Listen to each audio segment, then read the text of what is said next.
Hello friends, welcome to your own nursing channel nursing talks and tips with Mukta. तो आज की इस video में हम बात करने वाले हैं रिगार्डिंग सर्जिकल इंस्ट्रूमेंट्स की, जो कि कॉमनली हॉस्पिटल साइट्स में यूज किया जाता है। तो फ्रेंड्स, आपको पता है कि हॉस्पिटल में बहुत ही टाइप के इंस्ट्रूमेंट्स होते हैं। सो हम यहाँ पर बेसिक जो कॉमन इंस्ट्रूमेंट्स हैं उनके बारे में बात करेंगे। और ये सारे जो इंस्ट्रूमेंट्स हैं वो इतने टाइप्स के होते हैं कि इनको एक पार्ट में डिफाइन करना बहुत ईजी नहीं होता। इसलिए मैं और मेरी टीम ऑफ कलीग्स ने हमने कोशिश की है इस वीडियो को 2 पार्ट्स में डिवाइड करने की। एंड ये टू सेपरेट वीडियोस हम यूट्यूब पर लेकर आएंगे, जिसमें आपको सर्जिकल इंस्ट्रूमेंट्स के बारे में प्रॉपर इन्फॉर्मेशन मिल पाएगी।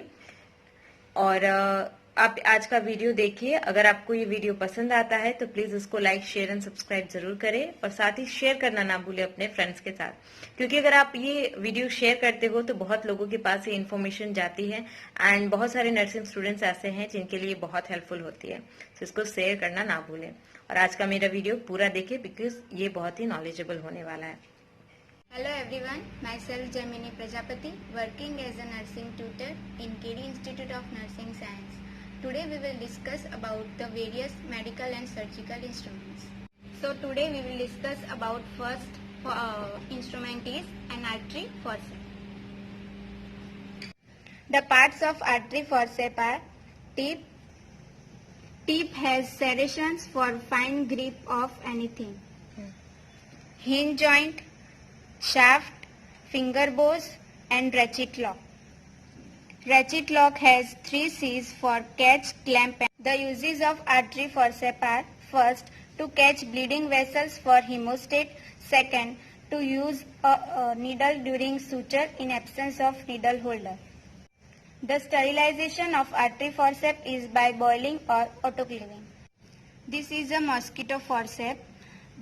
It is called mosquito forceps because its tip is so fine to be able to catch proboscis of a mosquito. The parts of mosquito forceps are similar to compared to artery forceps. The difference is only that it has a tip so fine and it is a mosquito shape. This is hinge joint, shaft, finger bows and ratchet lock containing 3 C's. The uses of mosquito forceps are to catch bleeding vessels. The sterilization of mosquito forceps is by boiling or autoclaving. This instrument is Babcock forceps. Its parts are: this is transverse screw,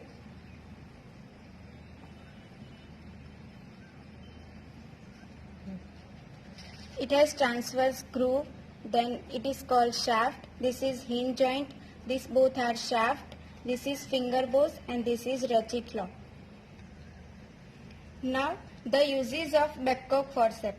Uses इसका इसमें होता है कि holding of soft tissues, like we hold soft tissues. जैसे biopsy करनी हो तो हम lymph node को होल्ड कर सकते हैं. देन दूसरा यूज है, अगर अपेंडिक्स की सर्जरी हो तो अपेंडिक्स को होल्ड कर सकते हैं. फिर यूरेटर को होल्ड कर सकते हैं अगर यूरेटर की कोई ऑपरेशन हो तो. इसके सब uses for holding of soft tissues. Sterilization होता है थ्रू बॉइलिंग और autoclaving. This instrument is Allis forceps. इसका एक ये फीचर है कि इसके जो टिप है उसमें टूथ प्रेजेंट है. See here.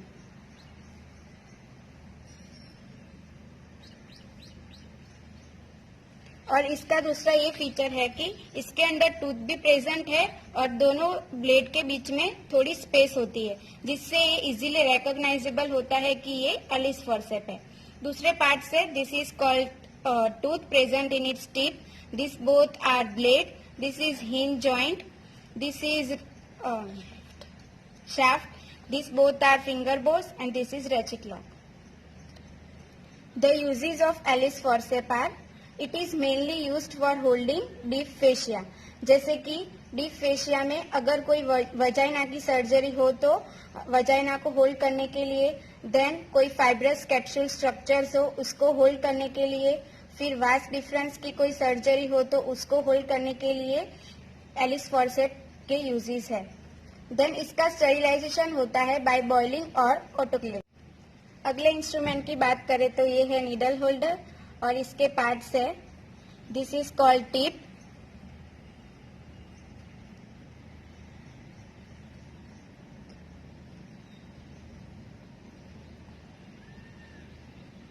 टिप के अंदर ग्रूव प्रेजेंट होता है जिसमें हम नीडल को होल्ड कर सकते हैं। इसको हम हिंज जॉइंट बोलते हैं। ये दोनों को शाफ्ट, ये फिंगर बोज है और ये है ratchet lock.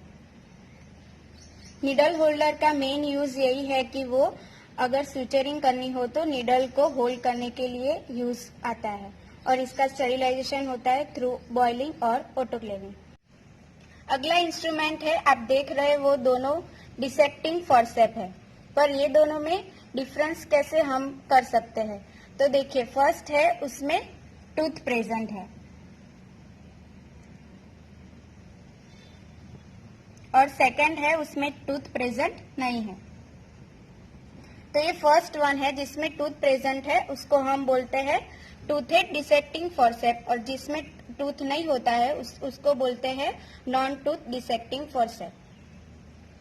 Parts of both these dissecting forceps are, this is called tip, these are called serrated tips, and this is called groove deep area. जिसमें groove like structure present होता है उसको groove deep area बोलते हैं, और ये है उसको हम spring part बोलते हैं।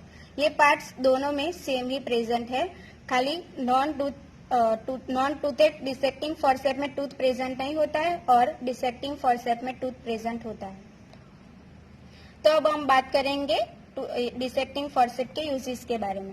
तो ये जो नॉन टूथेड डिसेक्टिंग फॉर्सेप है उसका यूज होता है for holding of soft tissues, और अगर कोई हार्ड सरफेस हो जिसका हार्ड स्ट्रक्चर हो तो हम उसको होल्ड करते हैं थ्रू टूथेड डिसेक्टिंग फॉर्सेप। और जो सॉफ्ट टिश्यूज है वो हम नॉन टूथेड से ही होल्ड करेंगे, क्योंकि अगर हम टूथेड डिसेक्टिंग फॉर्सेप से होल्ड करेंगे तो इसके जो इंजुरी के चांसेस है वो ज्यादा बढ़ जाएंगे। So mainly toothed dissecting forcep is used for holding hard structures compare to soft structures. Now इसकी बात करेंगे हम स्टरिलाइजेशन की। तो स्टरिलाइजेशन होता है थ्रू बॉइलिंग और ऑटोक्लेविंग। अगली बात करेंगे हम सीजर्स की। तो आप देख रहे हैं ये दोनों सीजर्स है। This one is Mayo scissor और ये है सर्जिकल सीजर। मायो सीजर और सर्जिकल सीजर में डिफरेंस यही है कि जो मायो सीजर की जो टिप होती है वो इलोंगेटेड होती है, और जब हम इसको लॉक करेंगे तो इसमें ट्रायंगल फॉर्मेशन होगा, ट्रायंगल शेप फॉर्मेशन होगा, और इसको हम करेंगे क्लोज तो नॉर्मली यही होता है। और इसकी जो टिप होती है वो थोड़ी ब्लंट होती है, और इसके पार्ट्स तो this is called tip, this is called blade, this is hinge joint, these both are shaft, this is finger bows, and ratchet lock is not present in scissors. अब हम बात करेंगे सीजर्स के यूजेस की। तो mainly seizures use होती है suture removal के लिए, फिर टिश्यू को कट करने के लिए, फिर कोई बैंडेजेस को कट करने के लिए सीजर्स का मेनली यूज होता है। और इसके स्टरिलाइजेशन हम करेंगे ओनली थ्रू ऑटोक्लेविंग। क्यों बॉइलिंग से नहीं करेंगे कि अगर बॉइलिंग से करेंगे तो जो इसकी शार्पनेस है उसको अफेक्ट करेगा और जो टिप है वो ब्लंट हो जाएगी। अगला इंस्ट्रूमेंट है टॉवेल क्लिप। आप देख रहे हैं दोनों टाइप की टॉवेल क्लिप है। इसको बोलते हैं बैकहोस टॉवेल क्लिप और ये बोलते हैं Doyen's towel clip. Doyen's towel clip mainly use होती है। इसका यूज हम ऐसे करेंगे, फर्स्ट इसको प्रेस करेंगे और उसकी टिप ऐसे हो जाएगी और कोई भी टॉवेल हो उसको हम ड्रैप कर सकते हैं। इसका यूजेस है फॉर ड्रेपिंग ऑफ टॉवेल्स और कॉर्नर्स को फिक्स करने के लिए। दूसरा यूज है कोड को होल्ड करने के लिए और टिश्यू को होल्ड करने के लिए। मेनली इसका स्टरिलाइजेशन होता है थ्रू ऑटोक्लेविंग। अगला इंस्ट्रूमेंट है चीटल फॉर्सेप। ये चीटल फॉर्सेप है वो सबसे लार्ज इंस्ट्रूमेंट है और इसमें एक फीचर है कि इसमें लॉक नहीं होता है। और इसके पार्ट्स है,